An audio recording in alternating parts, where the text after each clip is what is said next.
Hello, I'm Kai Rosga, and welcome to Version Up, one lawyer's journey to digitally transform his legal practice.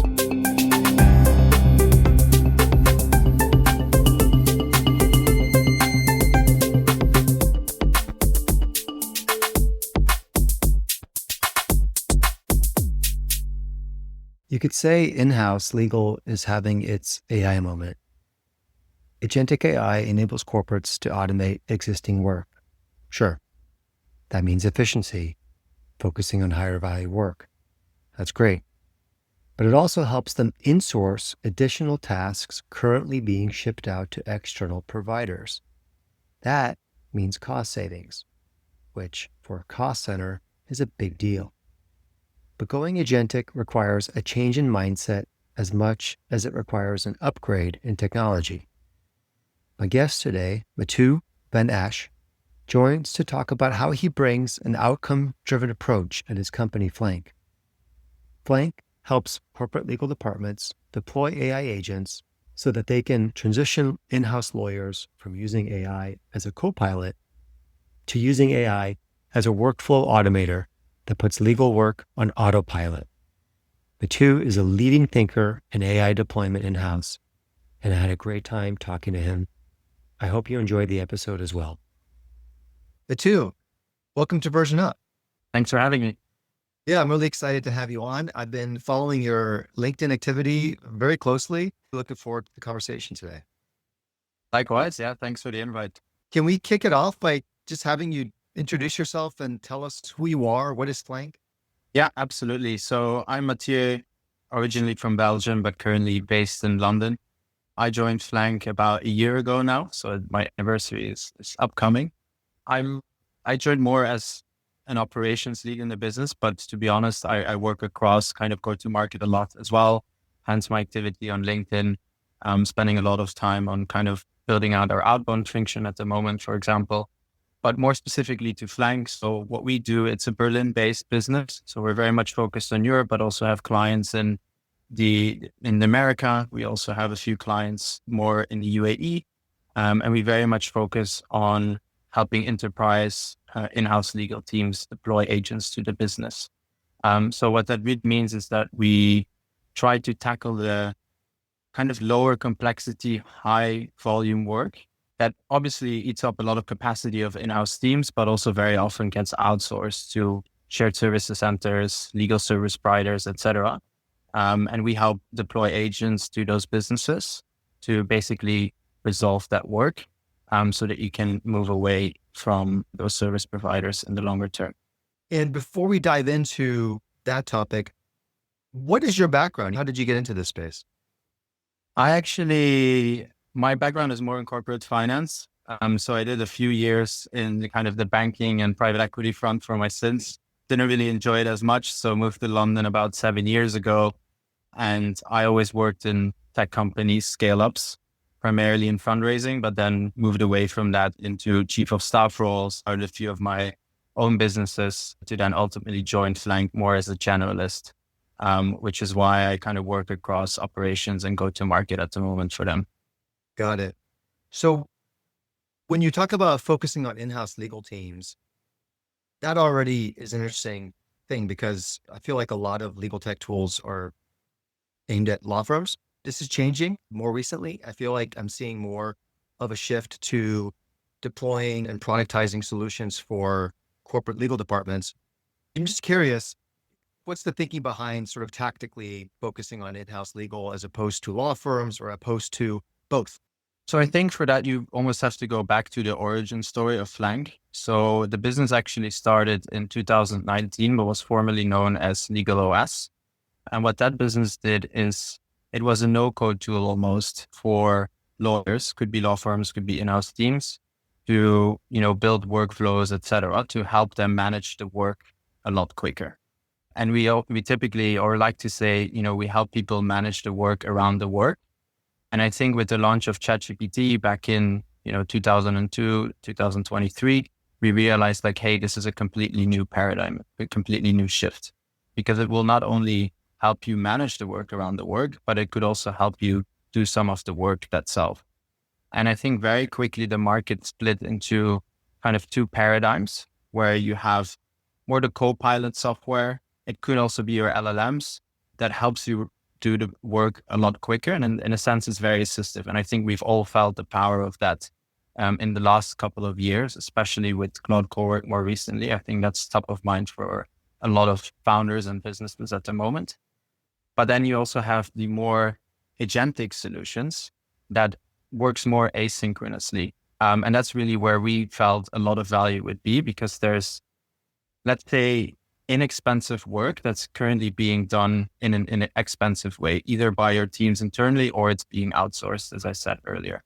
And we really saw an opportunity there with agents to live where you already work, pick up the work, do some of the work already. Obviously, it will escalate when needed, to completely get that off the lawyers' desks fully, so that they can focus more on kind of the higher leverage, higher judgment type of stuff that you want more time for in any case.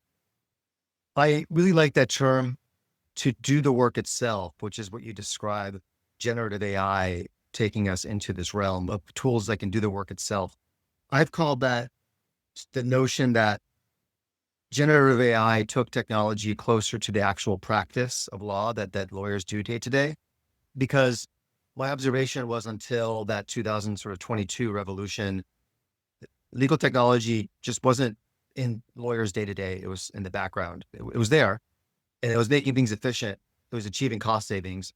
But generative AI is really when you felt technology become right in front of the lawyer. And now especially, it's really, most lawyers, I think, view it in a day-to-day way. So I think I find that to be a very accurate way to think about the transition, and probably explains why we're seeing such a huge explosion, right? Yeah, definitely. I mean, I think what we're realizing, or what the venture capital industry is realizing, is that a lot of these companies, and especially us, focusing on kind of this more services market, and we also position ourselves as a service, is that historically a lot of the legal tech was going after software budgets. And, software tools, especially nowadays, are still limited budgets, and it helps you maybe be a bit quicker, but that didn't really make as meaningful of a dent as they hoped for. Whereas now, I think the markets that we're going after is those services. And especially, you must probably notice as an in-house team as well, is that you spend a lot of money, obviously, on law firms, service providers, maybe internally shared service centers. And I think for some of the work that has been outsourced to them, it can now be done by agents. So think, for example, about NDAs, maybe MSAs, first pass kind of reviews, etc. And I think that market is really huge. Question now remains, and I think that obviously is still unanswered, is will consumption go up or down? Is there a Jevons paradox? We don't know yet. But I think, that's what investors are recognizing today, that market that historically was defined as legal tech is actually much bigger in the current paradigm. Yeah, this makes me think of the recent Sequoia post in viewing the opportunity here as services rather than software. But let me try to push back a little bit on that, or let's tease out that concept a little more, because I've been grappling with this notion of what is a legal tech vendor? What are products? What are services? Is calling it services a way of achieving the right market positioning? Or is there like a practical distinction I should think about that has changed in the last year or two that has caused vendors, investors to really kind of position these technologies as more closer to services as opposed to products? Is there a technical driver there, or is it more sort of on the kind of business strategic side? I do think there is a technical driver, and also the way that you operate the business. So for example, there's obviously an importance that these things are supervised, for example. And this is something that can be done internally by legal teams, but this can also be done via maybe a partner. So we are partnered with, for example, Simmons and, our internal supervision teams, etc. So I think the structure of businesses that were historically pure software have changed in the background. But I also think it's important to make a distinction of, we're not giving you a software that you bolt onto existing workflows. You basically pay for an outcome that we guarantee to deliver. And I think it's really, that guarantee of getting the outcome done, how you've historically maybe worked with consultants or service providers, etc. That doesn't and shouldn't change. And I think that's really a shift from software in the past, where a tool was delivered and then you kind of had to figure it out. And I think that's a meaningful shift that's happening right now. Let me get your thoughts on this. There are large legal tech vendors, let's call them, who are, I think, struggling in a transition from sort of the product to the service model. And what I observe is that sometimes it feels like they're talking out of both sides of their mouths, in the sense that they're offering products to law firms, and then now they're offering products to in-house corporate departments. And to me, there's some inherent tension eventually that comes up in that model, because from the law firm's perspective, you have to be asking yourself, are you competing with me for offering services to my clients, or are you offering me a product that helps me offer services to my clients? Is that a strategic advantage of positioning yourself strictly with the corporate legal departments, focusing on in-house? Does that help you in kind of positioning yourself in the market that you can have a more consistent message? Yeah, I would say it does. I mean, also even internally, I think that simplicity helps because we know very strongly who are our customers, what are their pains, what are we trying to solve. And, I think that definitely helps us. And what most of our customers appreciate, and, let's be honest, I think those legal tech vendors are already doing this or will do so, is that we spend a lot of time with clients nurturing that relationship for months. And what they appreciate the most is, for example, a workshop approach that we sometimes have, where we spend 3 days with legal teams trying to figure out how are you currently doing things and asking probing questions such as, if you were to build a legal team with the tools available to you today, how would you do it? And I think very quickly you come to realize you need to really rethink things from first principles. And I think that level of clarity and advice without selling anything is something that's very much appreciated. And we are able to do these things because of the very pure positioning that we have. But it's also natural that I see them playing in those fields because they raise so much money that comes with high expectations. So they also need to attack a very large market. And the law firm market is huge. The question is it big enough to really justify those valuations? I don't know. And they need that fast growth trajectory, right? I mean, you know this probably better than I do based on your background, but I get the feeling that there's this huge push for growth, which maybe pushes you towards product because product is seen as more scalable as opposed to service feeling like it's not. Is that a fair way to think about it, or am I on the wrong path? No, I think, a product, and so a lot of companies, and this is kind of disappearing, but it was called a product-led growth motion, where, you can onboard the product, you can teach yourself, and it expands very quickly across the business. A good example, for example, with that would have been Slack. That actually was a more bottom-up approach where people in the business started using it, and then it kind of grew in the organization. But that's not to say that we're not a product-led organization. We very much are so, but it takes time to, really advise clients, have a kind of custom and tailored approach to how they're doing things because everyone operates differently. And I don't think we want to change how people already work because then you're going to hit a problem with adoption. So that's why it usually takes a bit longer. But once you're nested in those organizations and deliver value quickly, I think you can grow and expand from there. But yeah, it's hard in today's world, right? When you see the numbers of the Anthropics of the world growing so quickly, even at such high revenue numbers, everyone feels the momentum and they obviously want to capitalize on it. So I think it's only natural that people are pushing hard. Yeah, that resonates with me because as I see some of these larger legal tech platforms, let's call them, position themselves closer to corporate legal departments, I also see them investing more in that after sales support that you're describing, where they're making sure that they have people around to have that relationship grow, learn from it, identify the specific needs of the client. So that, to me, that all kind of tracks with what we see in the market at large. I'm curious, what's the revenue model when you approach it that way? Is it purely subscription based, or is there like a consulting aspect to this? I'm not quite sure how to think about it from that perspective. No, there might be a small consulting aspect if there's a very large number of workflows that we want to deliver initially. But what we typically try to do is we distinguish after, let's say we do that workshop and we figure out there's 5 workflows that you're currently doing as a team that we think we can help you with and deliver on. And the way that we then price that is a fee that will be based on the volume. So let's say you do 1,000 NDAs per year.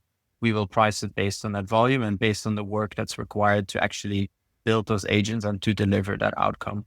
So I think in many ways, that's also how you would interact with, services or legal service providers, where you either pay on a per NDA basis or you pay like kind of a retainer fee. So that's currently how we're thinking about it. And I think people do appreciate, that clarity from the start and ability to flex it when needed. And it's not a per seat pricing because, what you sometimes see with these per seat pricing is, yes, it can look cheap, but obviously expands quick. And if you don't use it, then you still pay for it. And I think that pay per usage is something that you want to have as much as you can in today's world, because we don't really know where things are going to go as of yet.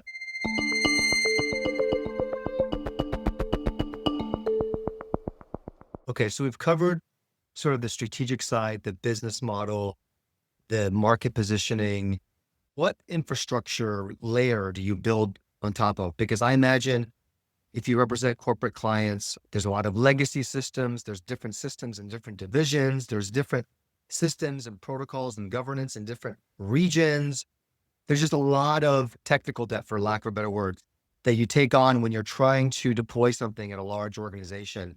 Are you offering some sort of like infrastructure layer as part of your services, or are you just nimble and able to build on top of whatever is already there? It really depends from client to client. So I think in the most simplest way, we plug into in an inbox. So let's say, you have a shared mailbox as a legal team that the business often, they come to you with maybe an MSA request, NDA request, the typical Q&A questions that often land on your desk.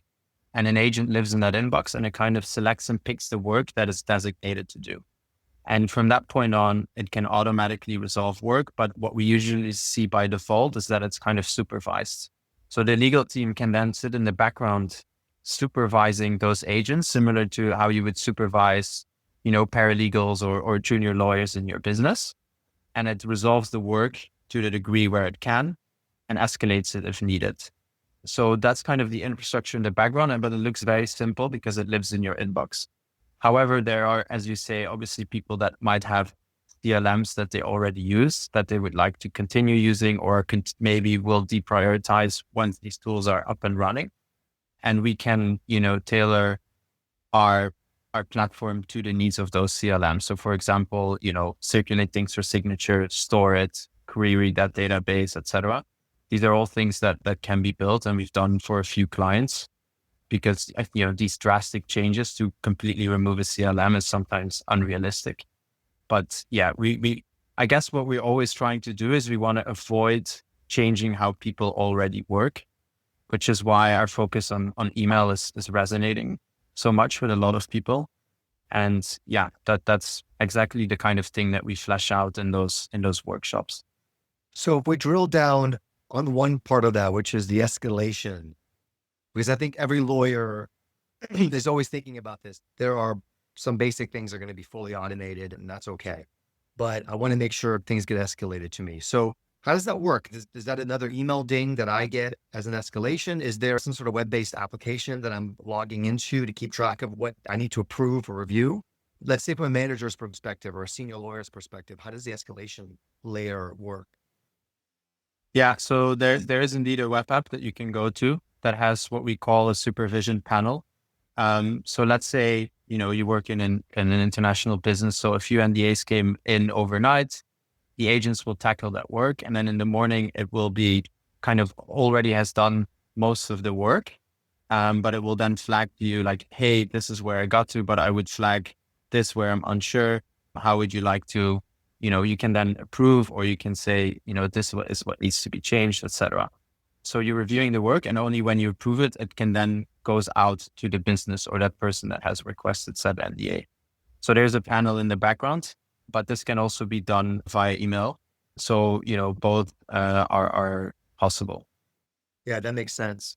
And the notion of, in the end, achieving minimal disruption or change to how a lawyer operates, this is squarely within, I think, the modern orthodoxy of how you develop these products. I don't think everyone executes on it well, but I think that is sort of an accepted orthodoxy.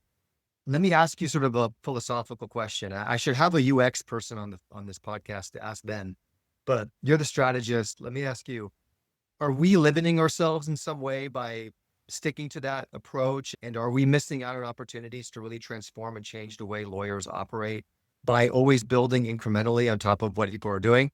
And the reason I ask the question is because I find that the way that I work is, sometimes it feels like I'm stuck in like a Web 1.0 or 1990s created infrastructure. And without knowing it, I've gotten used to it, but I just wonder, is there another way? And how do we get there if we're always thinking, let's build in the way that people already work?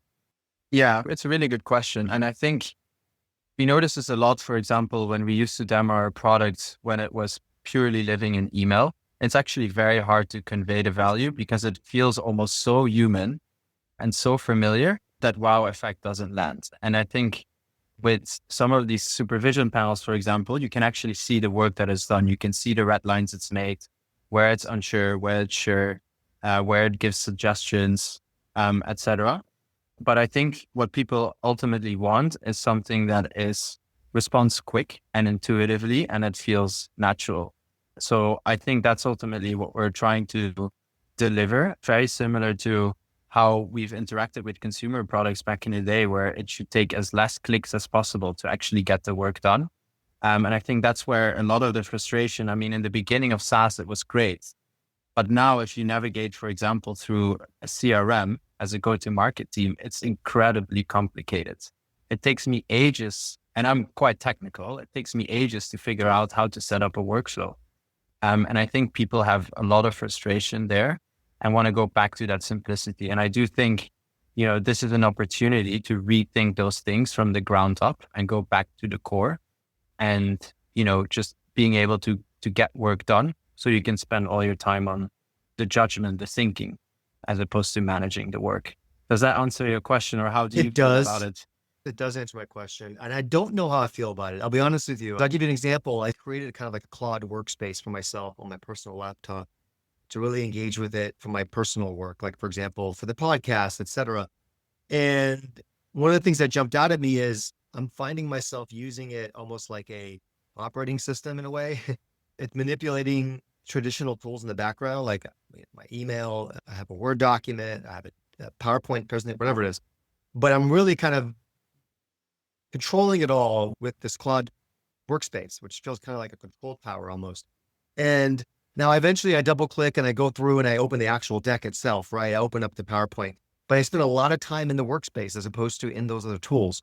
And that's where I had this thought, wow, there's a potential here to really simplify and rethink how we do our work and organize ourselves. Maybe I'm a little bit more of a, let's say, patient user, but I do find myself excited by the idea that maybe this can be sort of like my operating system layer.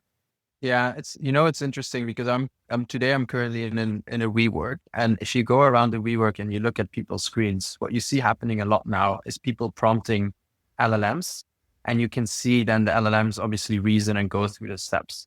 And what happens is people are just sitting, waiting for it to be completed.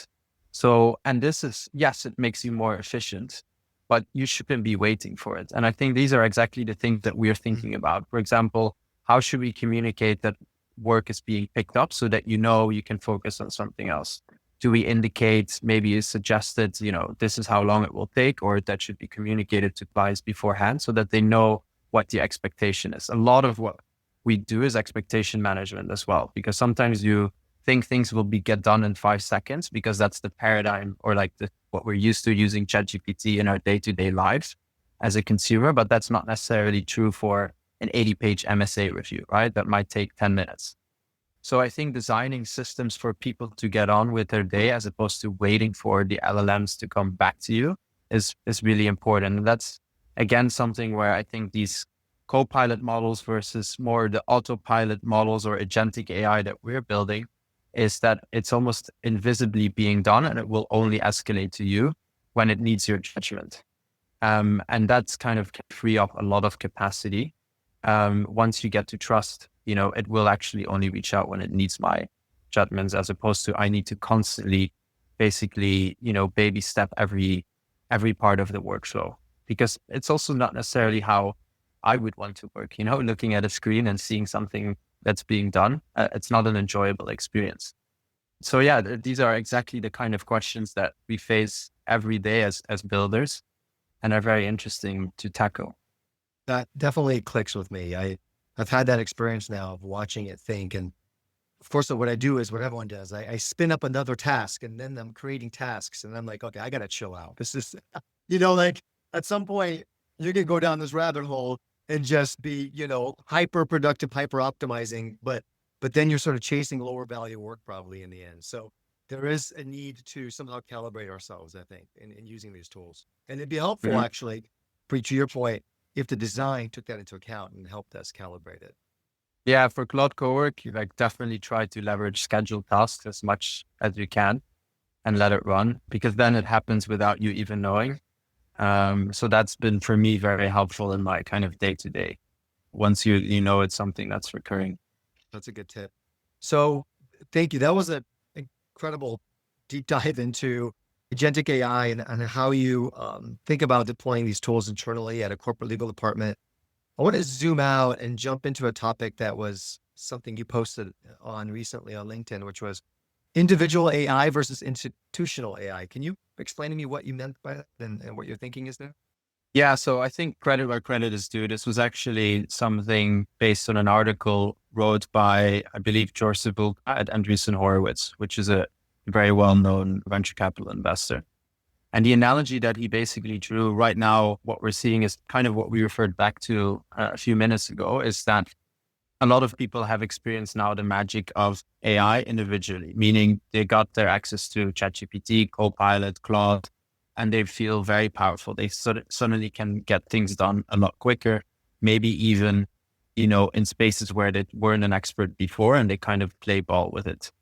And we see that 10x productivity already at an individual level, but when you go to companies, that still remains to be seen. And the analogy that he drew was, when the electrification of industry happened towards the end of the 19th century, it took decades to actually see a meaningful increase in the output of those factories. The reason is because just putting electricity on an existing factory as it stood at that point in time wasn't going to move the needle. What moved the needle was really redesigning how the factories were designed, hiring of people or reskilling of people, etc. It's only then when they were able to achieve meaningful differences. Similar to how we see, for example, how cars are being built with robotics today versus 30 years ago. You really need to rethink entire supply chains in order to get that meaningful difference. And I think something similar has happened with AI where, we got these more LLMs or copilot systems bolted onto existing workflows, but we didn't really redesign the way that we work. And I think in order to drive that meaningful change, you really have to have almost a beginner's mindset. And as I said, at the beginning of our conversation, if we were to build, for example, a legal team from the get-go today, how would we build it? And I think this is where if you plug it into a mailbox or a CLM, it picks up the work, it does the work, it escalates to you. You have people more that train themselves as supervising agents. I think it's a lot of things that obviously will need to be thought about very carefully, which is why starting small, I think is wise, but only then we'll see meaningful changes, I think, in the productivity of firms or of teams. So that's really why it spiked my interest, that analogy. That's obviously not exclusive to legal. I think it's also for go-to-market, it's for customer service, a lot of teams that are actively, trying to understand how to best set up things.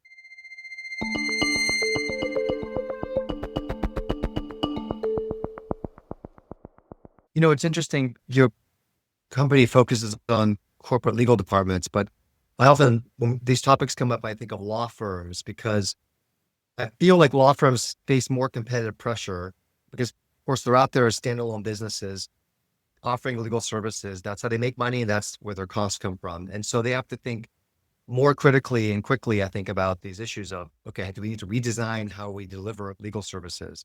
And so we have things like boutique AI native law firms popping up, right? Lawyers leaving big law and then starting small practices that are leveraged on technology as opposed to humans. So Basically, if you took that drawing that you had of institutional AI, it's sort of like if you were starting a law firm from scratch, that's how you would do it. And we're seeing it. We're seeing it happening right now with what people call AI native law firms.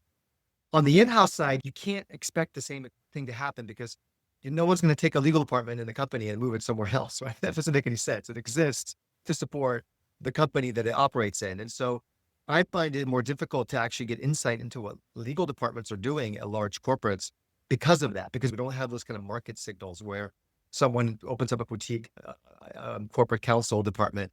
Instead, what you have is each company doing its own way and achieving the results they do. And you may not even hear about it. Like, how do you deal with that? How do you tackle that? Or is that an advantage for you in the end because it's very bespoke and a one-on-one kind of interaction?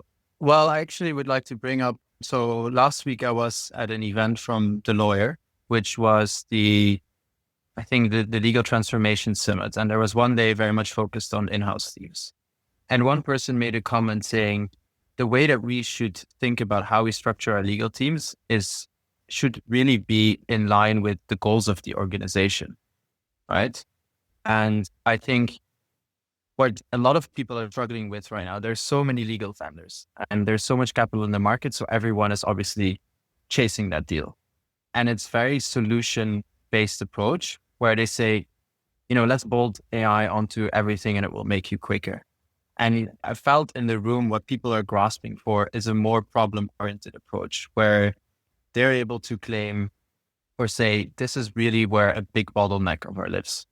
And many people came to us, for example, with regards to, are you a legal front door? Can you help triage?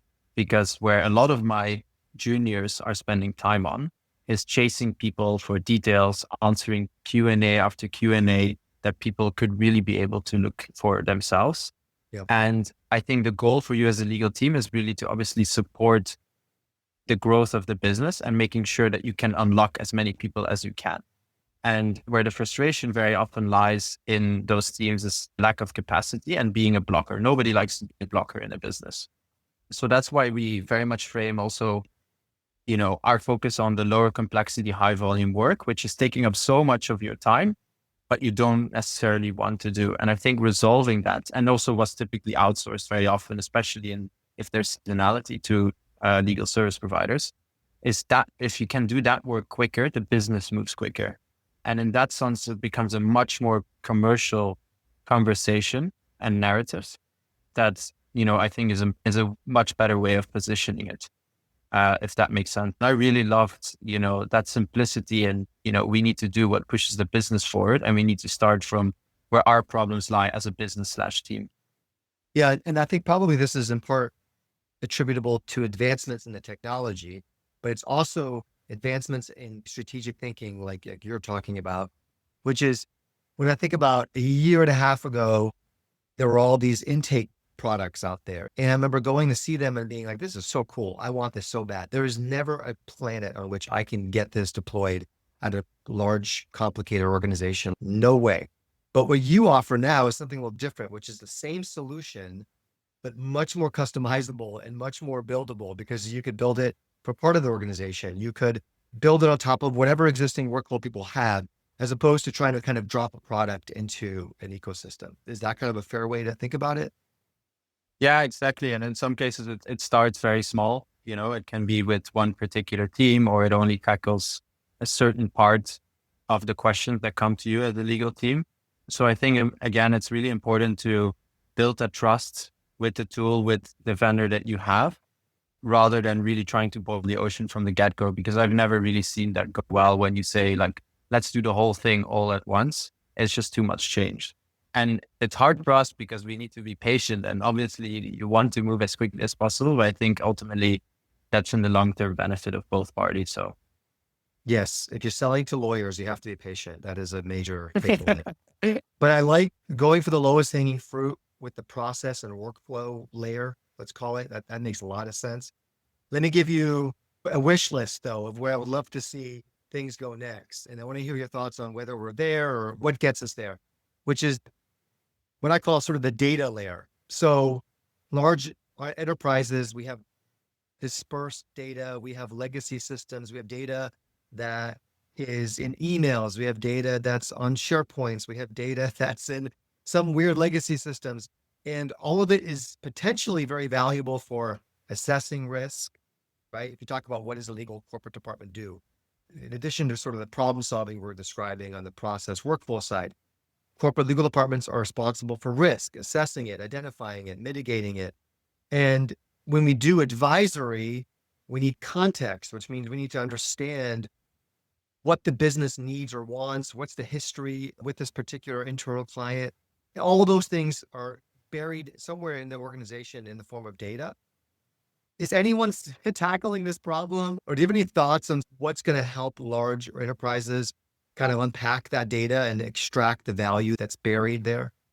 It's a good question. We are definitely in conversations with regards to, obviously, for certain deals or for certain contracts, it will live in commercial, it will live in procurement, it will live in IT, it will live in legal. And depending on how your business is set up, but from my personal experience and probably yours as well, very often a lot of that context lives siloed. So, there is definitely a conversation that can be had of like, how can we have an agent that goes to the right part of the business at the right point in time and really navigates through that process as it's currently being set up. And for you then to be able to query one database. But to answer your question, I don't think we're there yet because that's a lot of change. But really, agents should be able to navigate that level of ambiguity. I think that's really where the next wave of innovation is going to come from. It is once it has access to a lot of the tools in your organization or those systems of record, and it knows your organization, like it knows that Patrick is running procurement in EMEA. So that's probably who I should reach out to because it's a deal related to EMEA. But that level of context and knowledge is something that, needs to be built up and needs to be centralized for this to really become effective. And I personally haven't really seen anyone tackle that yet. I think we're still far away from that. But this also goes back to the basics, which is if it's garbage in, it's garbage out. And that's really the importance of, keeping context clean, concise, and ideally stored in one place is very, very important. So again, you need to rethink from kind of first principles there.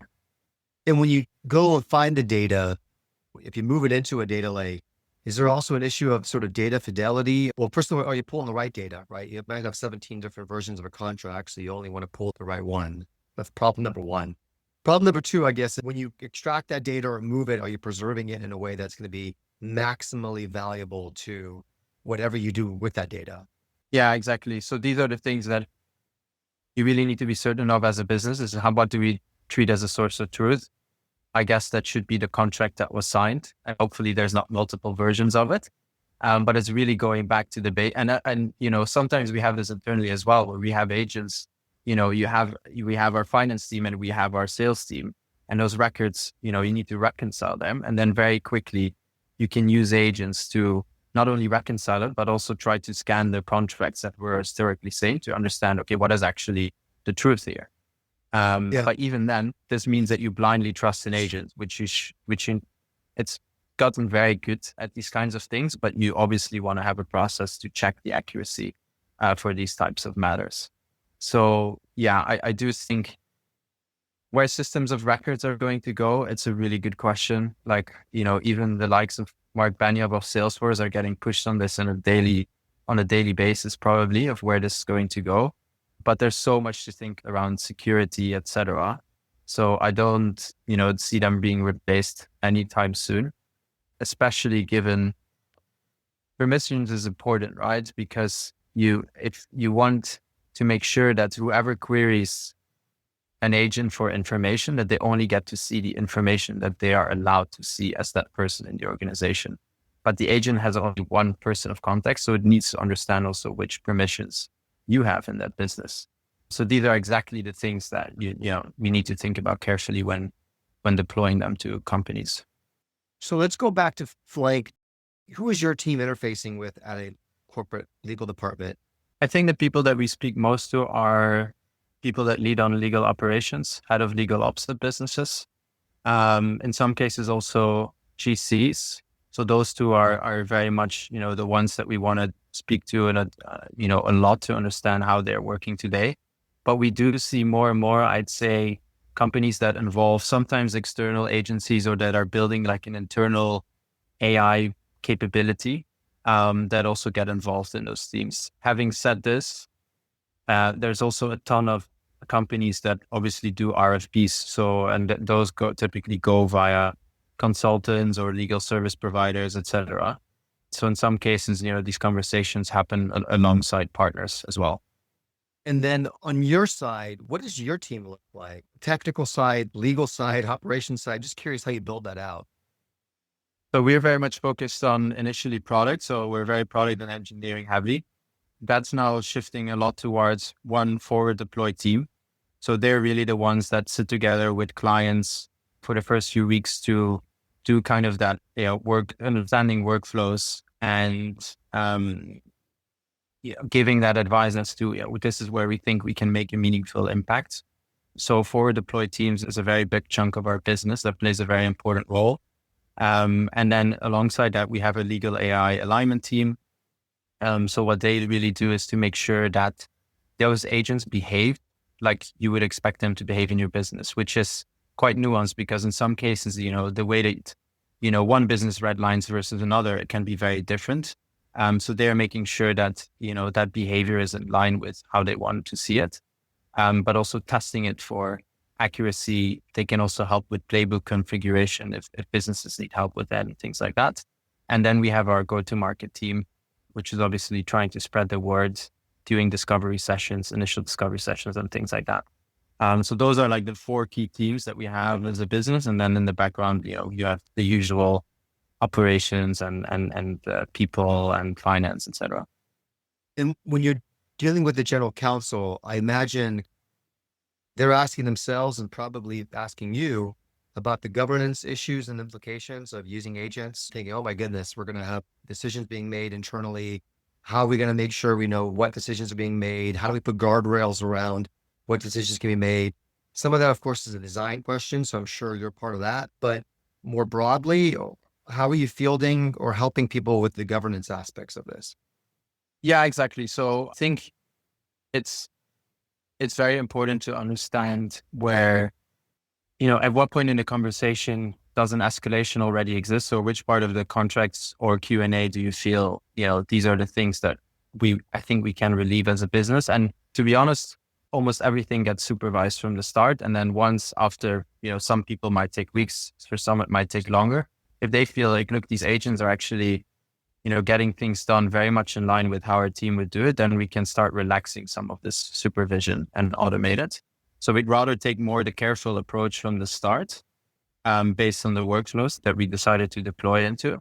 And then it's also working very closely with, their security and IT teams, with our security and IT teams to really nail down, how do we, what are the things to be aware of with regards to PII, anonymization, all of these things that you would typically require.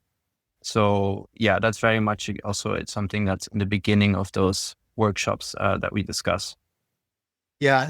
Users have to have this sort of get real experience where I'm not sure, there must be some research on this. Maybe there's even some clever name for it already, but there's this dynamic where we as users expect 100% accuracy from AI, and we don't expect it from whatever existing process we have in place, right? So self-driving cars, the data is extremely rich right now that self-driving cars are much safer than having humans on the road. But people have a very big reaction to the notion that a self-driving car could ever make a mistake. In the legal context, the baseline is right now, the business sometimes doesn't even ask the question because they're afraid of the delay they're going to get. And so they make a judgment call on their own without legal providing input. Or lawyers might make mistakes, right? Because that happens too. So there's all these ways where right now you can never look at any legal department and say that they're operating at 100% accuracy. And so as we work through deploying agents to do some of this work, we're going to have to accept that might be, not 100% accuracy there either. Yeah, exactly. I think anyone that sells you a tool that is 100% accurate or that supposedly doesn't hallucinate is selling snake oil. So yeah, I think it's important to be upfront about that, but also to realize that as a buyer, that, perfect doesn't exist. So Thank you so much for coming on Version Up. Really fascinating conversation. I will tell you that there's so many vendors and products out there that talk about building AI agents for enterprises, and it can be a very noisy field. And it was really illuminating to have someone on to explain exactly how that works. The way you've set it up is truly the problem-solving approach. So I appreciate you coming on and explaining all that and walking us through it. Yeah, no, it was a pleasure. It was a pleasure to speak with you, and I'll definitely follow the podcast closely and your post. And yeah, always happy to chat more later.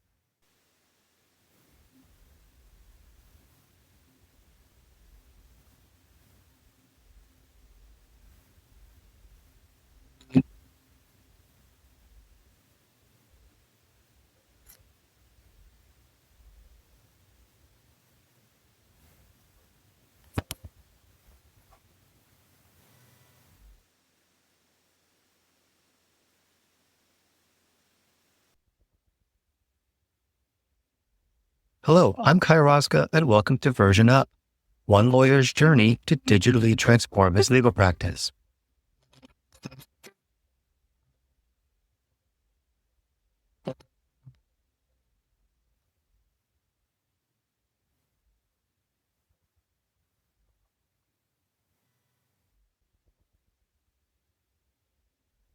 Hello, I'm Kai Rosca, and welcome to Version Up, one lawyer's journey to digitally transform his legal practice.